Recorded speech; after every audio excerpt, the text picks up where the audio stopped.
ابن تیمیہ رحمۃ اللہ علیہ کا پڑھ لو کہ وہ کیا کہتے ہیں.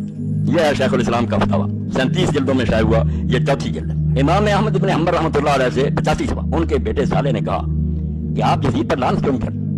اب بیٹے نے جو پوچھا کہ ابا جی آپ کیوں نہیں یزید پر لعنت کرتے؟ پتا چلا کہ بابا جی جو اس کو برا کہتے رہتے تھے، بیٹا بھی جانتا ہے، اس نے کہا کہ آپ کیوں نہیں پھر نام لے کر کہتے کہ اس پلیت پر لعنت ہو؟ حضرت امام نے جواب دیا، جواب بھی خلاف ہے. تو نے اپنے باپ کو کسی پر بھی لعنت کر کے کب دیکھا تھا؟ کسی پر؟ انہوں نے کہا میں تو ابلیس پر بھی نہیں کرتا، اس پر بھی نہیں تو کرتا، کیا بات؟ مگر ظلم بتاتا ہوں، فسق بتا. یہ سن لیں صفحہ 483 چوتھی ہے. قال صالح بن احمد قلت لبی قوم يقولون انهم يحبون يزيد. صالح نے کہا ابا جی کچھ لوگ کہتے ہیں کہ ہم یزید سے محبت کرتے ہیں، اس کو اچھا جانتے ہیں. فقال یا بنیا وهل يحب يزيد احد يؤمن بالله واليوم الاخر. یہ فتویٰ سنا دیں، ہر حدیث مسجد میں لگا دیں گے کہ کیا بیٹا جو اللہ کو مانتا اور آخرت کو مانتا وہ یزید سے محبت کر سکتا؟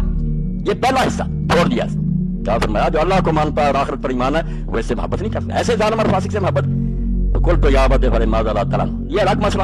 وہ ابن تیمیہ نے لکھا کہ کئی بڑے بڑے امام جو ابن جوزی کیا ہراسی کو کہتے ہیں نام لے کر لعنت کرو، کچھ کہتے ہیں اس طرح کہہ دیا کرو کہ ظالموں پر لعنت، کچھ کہتے ہیں لعنت سے بچنا چاہیے، وہ الگ ہے. مگر اس کا فاسق ہونا ظالم ہونا کسی نے شک نہیں کیا. تو صالح نے پوچھا ابا جی آپ پھر لعنت کیوں نہیں کرتے؟ فقال یا بنیا ومتى رأيت اباك يلعن احدا. تو کہا بیٹا تو نے کب دیکھا کہ میں کسی کو بھی لعنت کرتا، نہ ابلیس کو، نہ فرعون کو، نہ شداد، اور میں ملایا اس کو کہ ان پر بھی میں لعنت نہیں کرتا. مگر پہلا ٹکڑا کہ جو اللہ اور آخرت کو مانتا ہے وہ یزید سے محبت نہیں کر سکتا. وقال مہنا سألت احمد بن یزید بن معاویہ بن ابی سفیان. مہنا کہتا ہے کہ میں نے امام احمد سے پوچھا اس کے بارے میں، فقال هو الذي فعل بالمدینہ ما فعل. تو کہتے ہیں میں نے پوچھا تو امام احمد نے فرمایا یہ یزید وہی ہے جس نے مدینہ والوں سے کیا جو کیا. قلت ما فعل، میں نے کہا کیا کیا؟ قال قتل من اصحاب رسول اللہ صلی اللہ علیہ وسلم. اللہ کے رسول کے بے شمار صحابہ کو. ابن حجر رحمۃ اللہ علیہ فتح الباری میں لکھتے ہیں تیسری جلد میں کتاب الجنائز میں کہ 3 دن مدینہ میں تلوار چلتی رہی اور ان کی گنتی سوائے اللہ کے کوئی نہیں جانتا کتنے صحابہ اور تابعین مارے گئے. تو فرمایا مدینے کے ساتھ یہ کیا اس نے اور بھی کیا. قلت ما فعل، میں نے کہا اور کیا کیا؟ قال نہبا، پھر صرف قتل نہیں کیا، فوج کو حکم دے دیا کہ لوگوں کے گھر لوٹ لو.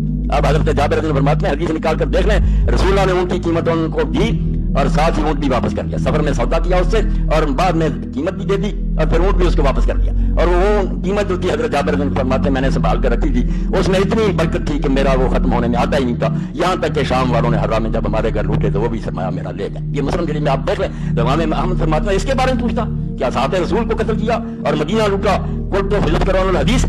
تو پھر میں نے پوچھا کہ کیا اس سے کوئی حدیث روایت کی جائے؟ آخر اپنے باپ سے دوسرے لوگوں سے حدیثوں سے بیان کرتا تھا. قال اللہ یوز کرو حدیث، فرمایا حدیث میں اس کا نام بھی نہ لیا.